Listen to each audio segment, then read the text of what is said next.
Lana Del Rey, singer and songwriter who has really changed the music industry this past decade. I don't even have to explain who she is.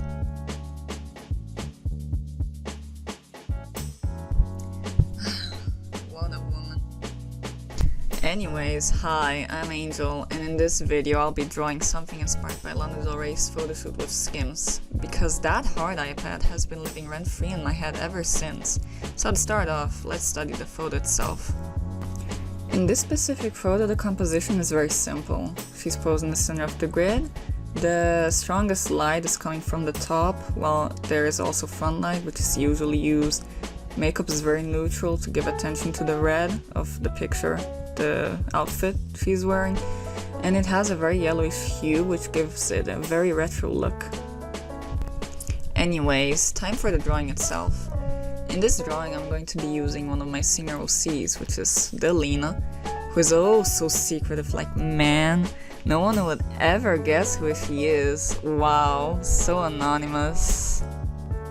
But yeah, the last drawing I did of her was two years ago? God, time flies. Also, if you saw that the sketch at the beginning was oddly chopped, it's because I've been having this issue with drawing the head way too big for some reason. I'm just kinda like that, you know? For the design, since I love that iPad so much, to the point I'm actually considering making one for myself, I thought it matched this OC a lot since she covers half her face, which I then turned into an upside down heart, since an upside one wouldn't cover all that much, you know? It's like the whole point of the design that she covers her face. The rest is pretty simple, it's just a red bodycon, I think, she's wearing. I'm not sure, don't take my word for it, just a jacket that's inspired of hers. Except that it doesn't have that red stripe, which was very cool. I don't know why I didn't include it. I drew her pose very simple, it's just the usual, oh look at my jacket, I'm so cool type of pose. So that was very easy.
Up until there, everything was very normal, so I tried something different. I tried out this technique for the hair where you separate it into different chunks, like from the front, the side fronts, the sides, back sides, and the back. And it was actually very good, I liked it a lot. It works really well for some reason, especially since I used this very thin pen of mine that I found online at some point, and it just makes the hair very hair-like. It just really works. I recommend it a lot.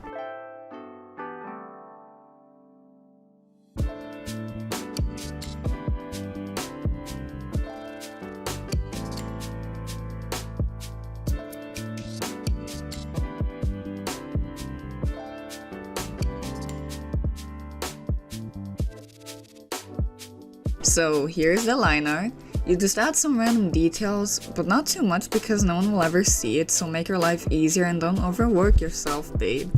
But here you have it.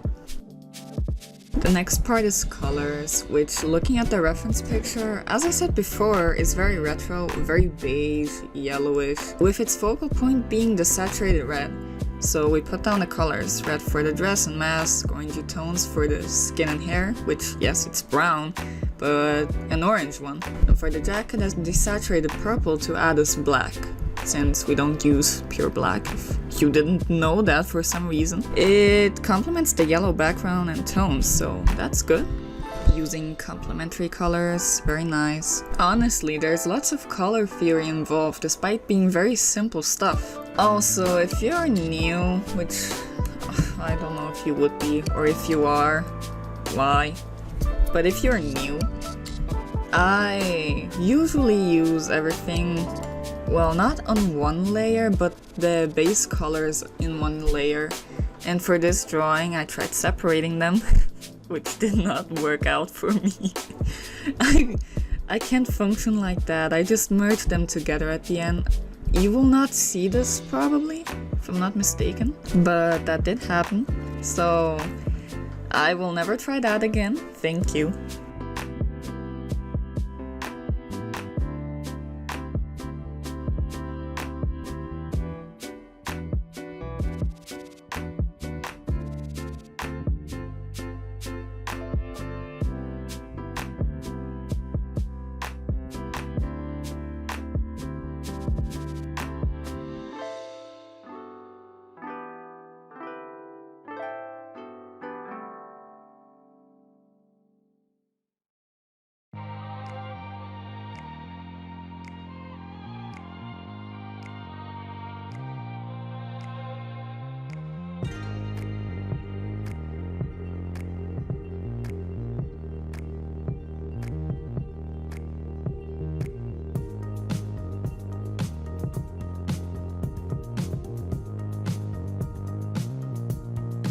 Here we got the base colors, which just makes me think, man, Lana really knows how to hide her identity.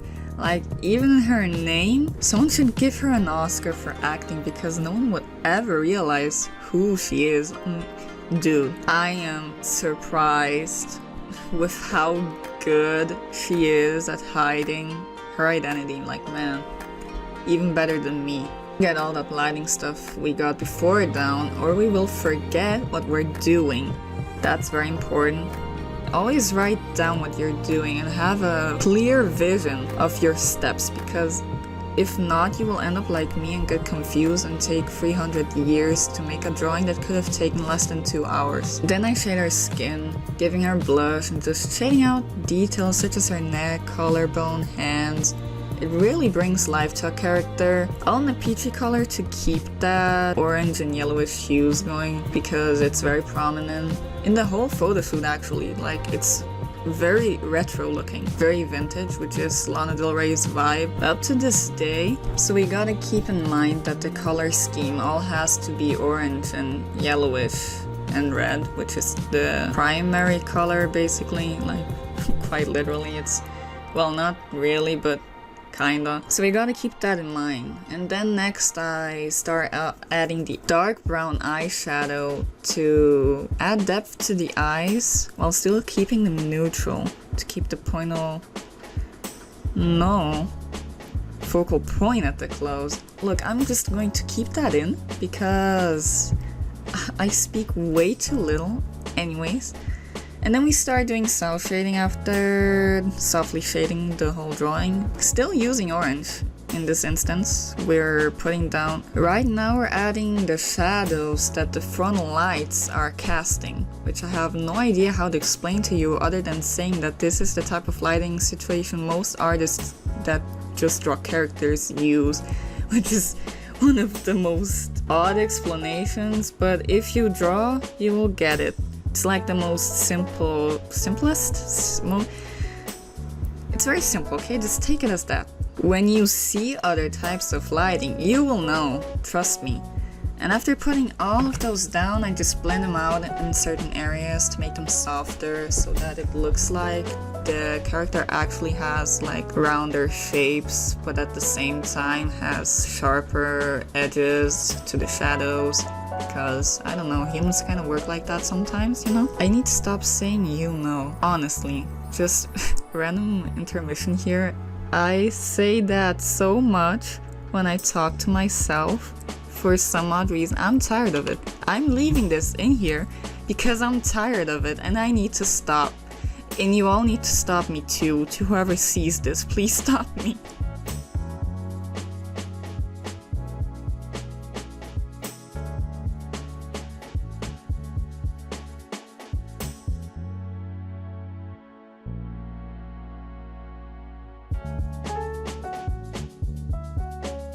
So then I add another shadow, which is coming from the top. I wrote that down in my notes after analyzing the whole picture. And this one just really brings the drawing together and gives it that look of the original picture, because it's very subtle, but in the original picture, which there is no fake of, I think, I don't know, but in the picture I'm using as a reference, that upper light that casts that shadow, it's very important and it just is such a big part of the whole photo. We add that and it just really brings the whole drawing together, giving it that same vibe the photo has. I then use the lasso tool to create random spiky shapes to add the light with the overlay mode, and that's pretty much it, honestly.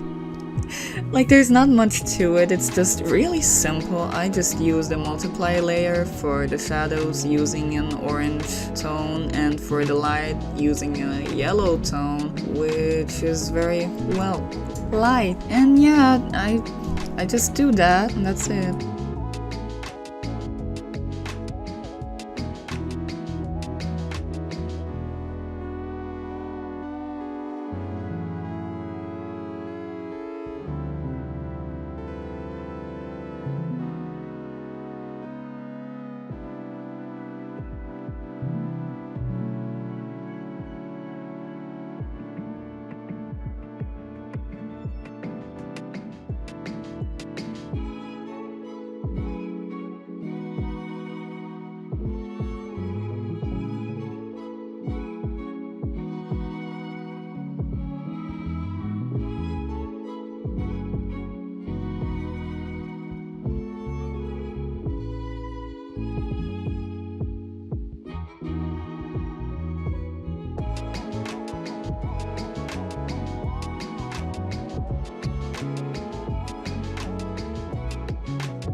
Then we just kinda jumped ahead here because I basically added simple details, just random darker lines on the hair and mask and strands of hair, just those tiny things that do make a difference, but that aren't really that much. They're not complicated to do basically, they're just random scribbles. But now we're in Krita, adding some details, which would be like, what is it called? Is it called halftones or screen tones? But yeah, I use that, but I have it as a brush because I downloaded it, and I added on certain parts of the line art to add a more graphic look. It's just subtle but different, and it looks good. I recommend doing that as well. After that, I started adjusting the levels of the RGB colors, which I will explain in my next video, which will come out next week, hopefully, if I stop procrastinating like I did with this one. My god, I procrastinate. But yeah, next video I'll go more in depth with the whole Krita program basically, but hopefully about the RGB colors, levels, thingy. We had a gradient layer that is still in the same color palette that we've been using up until now, and I just changing the layer modes and doing things like that. I don't know, I just copy and pasted a few times, change it up to different layer modes, and we're basically done.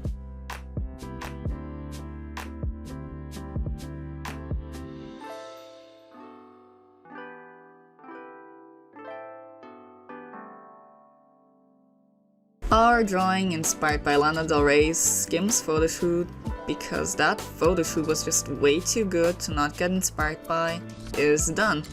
Despite being fairly simple, it just really works. I hope you enjoyed this video. Now, go listen to Peppers by Lana Del Rey because that song is bomb.